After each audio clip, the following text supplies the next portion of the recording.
Selamat pagi, senang sekali saya Rosmi Rahma kembali menjumpai Anda dalam program Redaksi 33. Kami akan menyajikan informasi penting untuk Anda dan berikut di antaranya.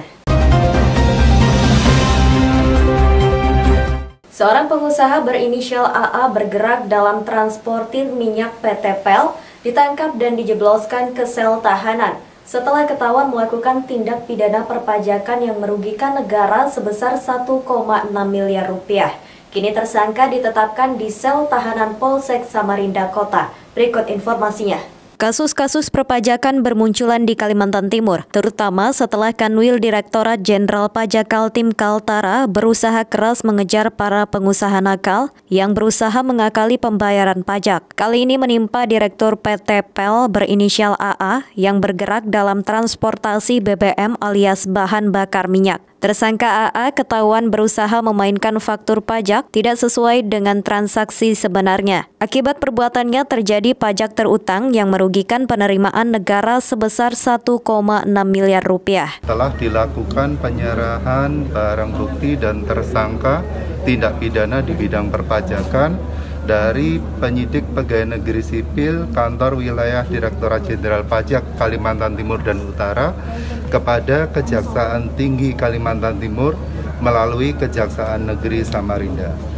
Pada saat penyerahan barang bukti dan tersangka ini untuk memenuhi penyerahan berkas perkara yang telah dinyatakan lengkap oleh Kejaksaan Tinggi Kalimantan Timur pada bulan November tahun 2020. Atas penyerahan tersangka sudah dilakukan pemeriksaan kesehatan. Terungkapnya perbuatan nakal AA dari kasus sebelumnya melibatkan pengusaha minyak lain Heru Purnama Aji. Tersangka pertama ini sudah inkrah dihukum 1 tahun 6 bulan penjara dan kini masih menjalaninya. Dari penelusuran petugas pajak diketahui mulai 1 Januari 2015 sampai Desember 2016.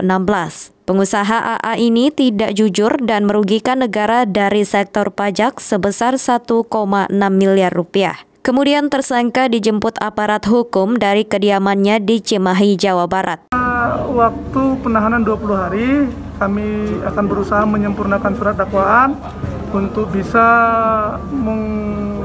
meresum berkas perkara yang begitu tebal dengan dokumen-dokumen tadi, bukti-bukti tadi, sehingga kami akan berusaha maksimal tim jaksa dari Kejaksaan Negeri Samarinda dan jaksa dari Kejaksaan Tinggi Kalimantan Timur akan berkolaborasi untuk bisa segera melimpahkan perkara ini ke Pengadilan Negeri Samarinda.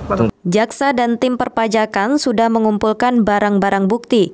Atas perbuatan tersangka AA terancam dijatuhi pidana penjara paling singkat 6 bulan dan paling lama 6 tahun.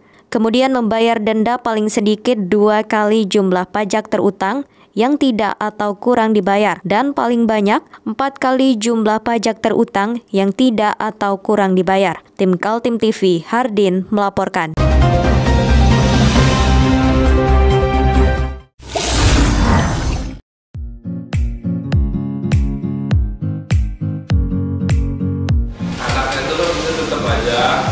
Cara mudah beriklan digital di Kaltim TV.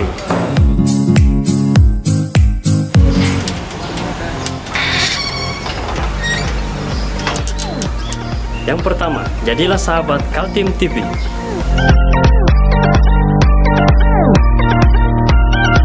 Dengan 1 juta rupiah, para sahabat mendapat 20 kali tayang di slot berita kamu.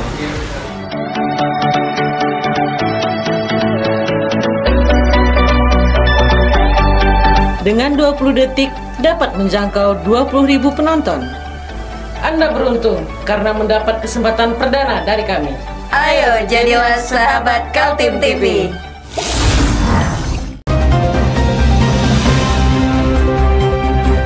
Atap gedung B DPRD Kaltim di Jalan Teuku Umar, Karangpaci, Samarinda akan direnovasi. Dana sebesar 13 miliar rupiah telah disiapkan untuk mengganti atap bangunan bersejarah yang menyerupai telabang atau perisai suku Dayak itu. Berikut informasinya. Warga Kalimantan Timur mungkin banyak bertanya-tanya apa makna dari atap gedung parlemen DPRD Kaltim yang bertingkat-tingkat itu.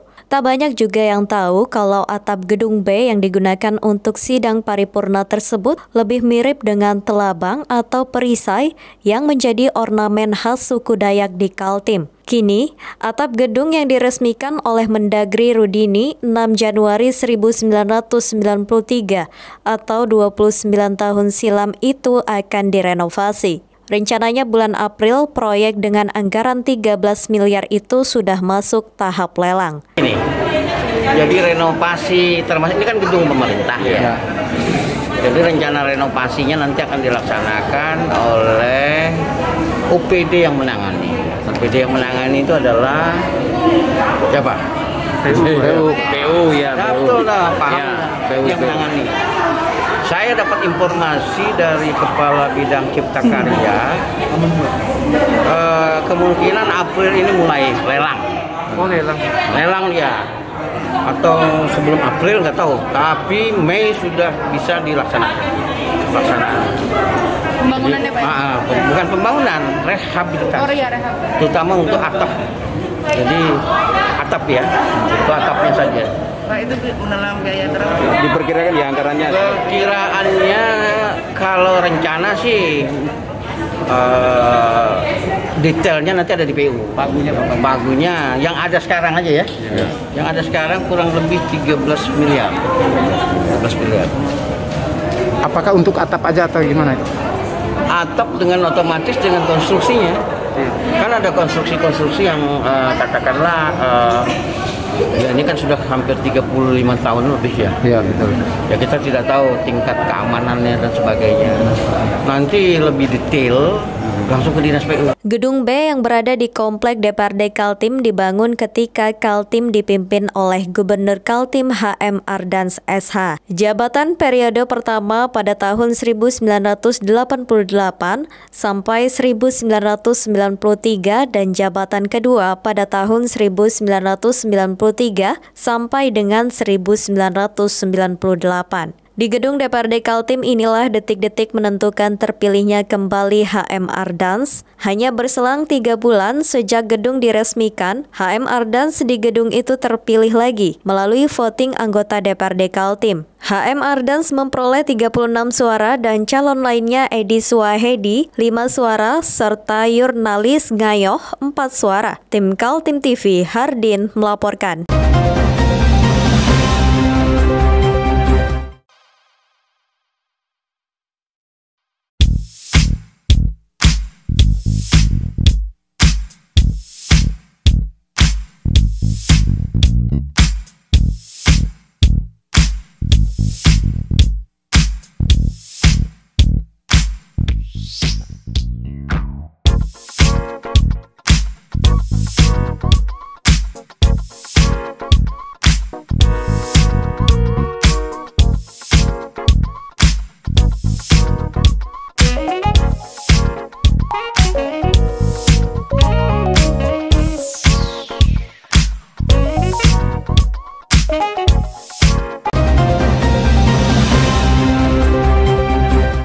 Seleksi direksi dan badan pengawasan badan usaha milik daerah Kalimantan Timur sedang berlangsung. Sistem rekrutmen menjadi perhatian berbagai kalangan, termasuk juga mahasiswa dan Komisi 2 DPRD Kaltim. Mereka menaruh harapan sistem rekrutmen transparan.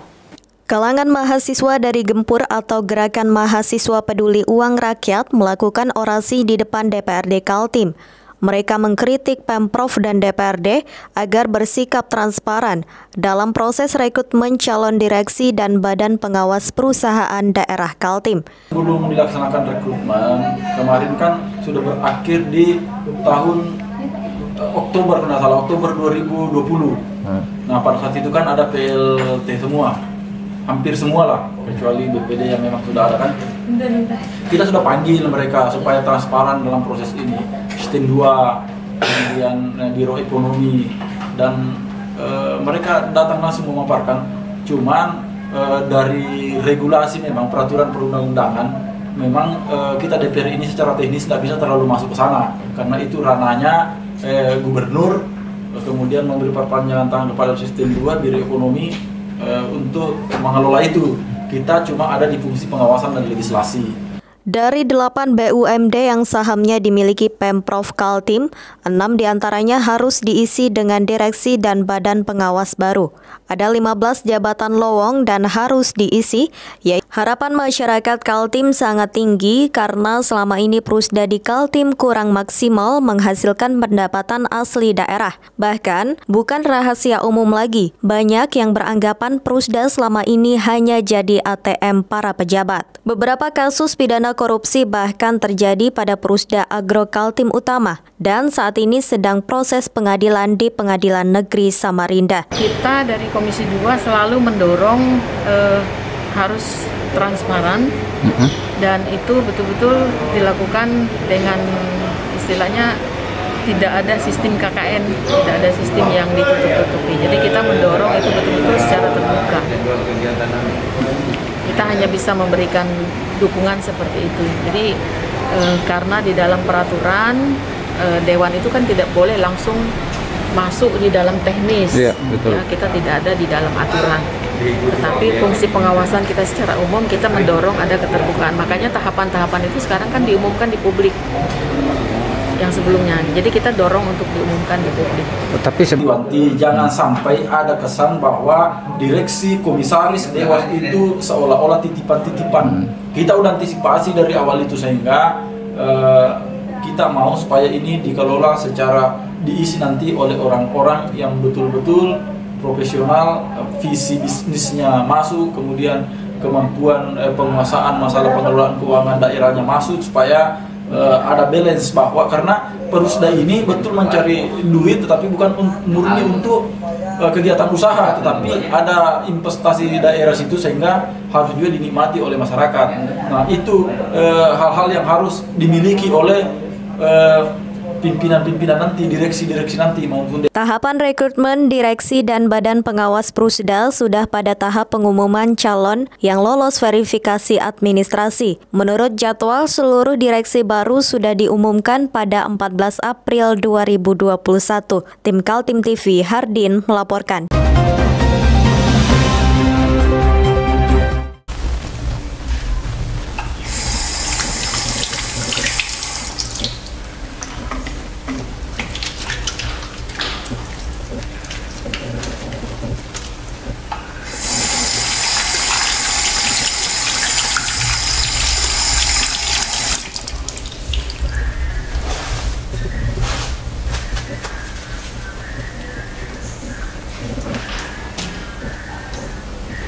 Meskipun di rumah saja, kita tetap selalu menjaga kesehatan, cuci tangan, menggunakan hand sanitizer.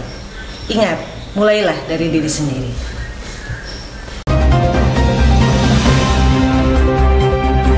Kita beralih ke informasi selanjutnya. 2 pejabat pemerintahan hadir pada acara peresmian kantor Sekretariat Kerukunan Keluarga Sulawesi Selatan Kaltim. Mereka adalah Wakil Gubernur Hadi Mulyadi dan Wali Kota Samarinda Andi Harun.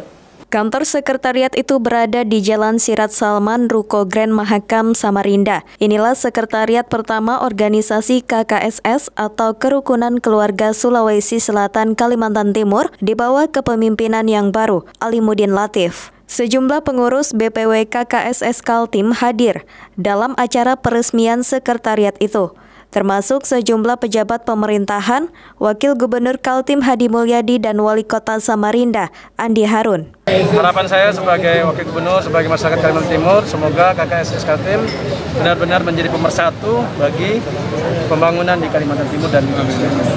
Pak, seberapa penting sih paguyuban ini untuk perkembangan Kaltim, Pak? Seluruh paguyuban penting, karena dengan paguyuban itu ada rasa kebersamaan, ada rasa kebersatuan, sehingga mereka bisa saling membantu, saling mengisi di antara bersama mereka. Biasanya kalau orang sesama asal daerah itu ada hubungan emosional yang erat. Cuman ingat, jangan itu kemudian menjadi alat pemecah belah. Justru dia harus menjadi alat pemersatu. Ya, saya berharap seluruh pengurus melaksanakan amanat Nuswil dengan sebaik-baiknya dan terutama melakukan pembinaan terhadap warga KKSS agar terus berkontribusi. Sekretariat ini terbilang kecil ya, kita ada sekitar 40 paguyuban kelompok kerukunan keluarga di dalam KKSS yang berhimpun. Tentu untuk ukuran sekretariat ini sebesar, tapi karena kita 40 tentu akan terasa kecil. Yang kedua, sekretariat KKSS itu sedapat mungkin tidak berbentuk ruko. Dia ada mengembangkan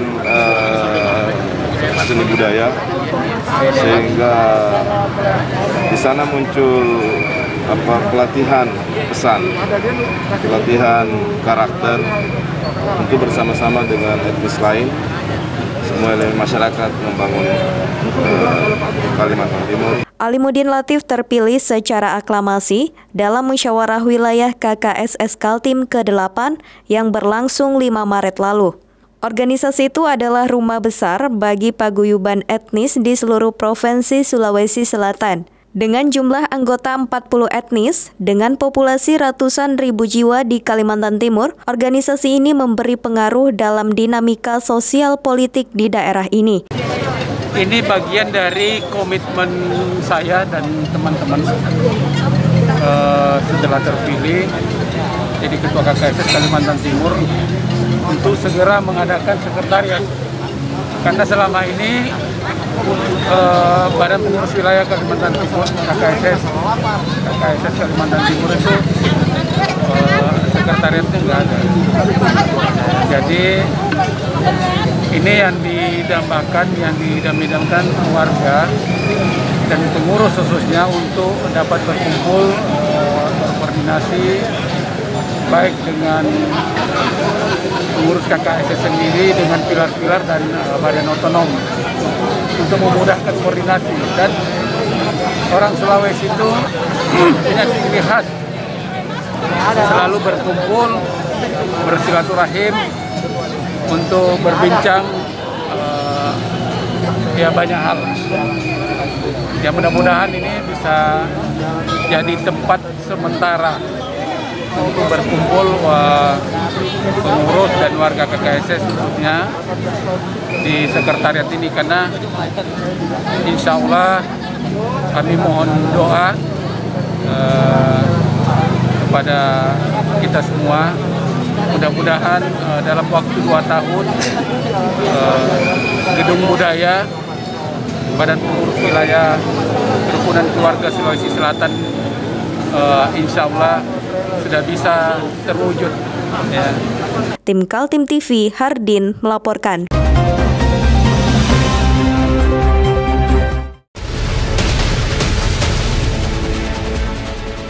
Mari kita memerangi virus corona dengan mematuhi imbauan pemerintah. Stay at home.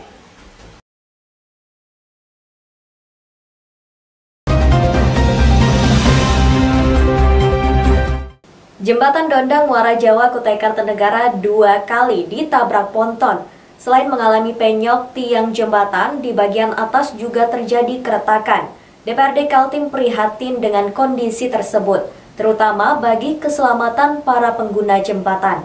Sudah 2 kali kena tabrak ponton kondisi jembatan Dondang yang menghubungkan Kecamatan Muara Jawa dengan Kecamatan Sangat-Sanga, kondisinya memprihatinkan. Jembatan dengan rentang panjang 840 meter itu mengalami bengkok di salah satu tiang dan retak-retak pada bagian aspal di atas jembatan. Jadi terjadi penabrakan jembatan Dondang memang sudah 2 kali dalam kurun waktu kurang lebih 3 bulan.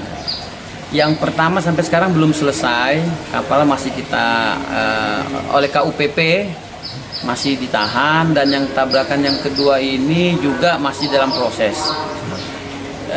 Tapi selaku operator pandu dan asistunda di jembatan, PT ADB Anugerah Dondang Bersaudara itu bertanggung jawab untuk menyelesaikan, dan pemiliknya juga, pemilik kapal, takbut dan tongkang itu juga bertanggung jawab. Sejauh ini kami belum ada koordinasi lebih lanjut, tapi pada prinsipnya mereka akan selalu memberikan informasi perkembangan. Belum ada informasi resmi tentang laik atau tidaknya jembatan dengan kondisi terkini untuk dilalui oleh kendaraan bermotor. DPRD Kaltim sendiri masih menjadwal pertemuan dengan pihak pemerintah maupun perusahaan kapal ponton yang telah menabrak jembatan. Dua kali insiden menabrak jembatan terjadi. Pertama pada bulan November 2020 lalu, kemudian yang kedua pada 2 Maret 2020. Pada peristiwa kedua diperoleh informasi ada dugaan kelalaian pihak kru tongkang. Karena tongkang lepas dari tali tambat sampai akhirnya terbawa arus dan menabrak jembatan. Jadi kemarin kita sudah berkoordinasi dengan Kepala Dinas PUPR, kemudian Kepala Dinas Perhubungan Provinsi.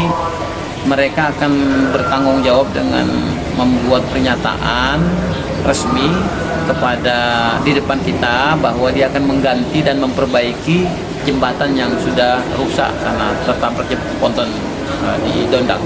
Kapan itu realisasinya, Pak? Secepatnya. Karena kami kemarin hearing terakhir kalau nggak salah 2 minggu yang lalu. Jadi mudah-mudahan setelah kami ada membuat dari Bamus sudah ada jadwal, kami akan panggil kembali untuk menanyakan kejelasan sejauh mana. Masalah jembatan tertabrak kapal ponton bukan saja dialami oleh jembatan Dondang, tapi juga jembatan-jembatan yang ada di Sungai Mahakam. Sudah berkali-kali jembatan Mahakam 1 maupun jembatan Mahakam 2 mengalami insiden. Sejauh ini penabrak dikenakan denda perbaikan. Tim Kaltim TV, Hardin melaporkan.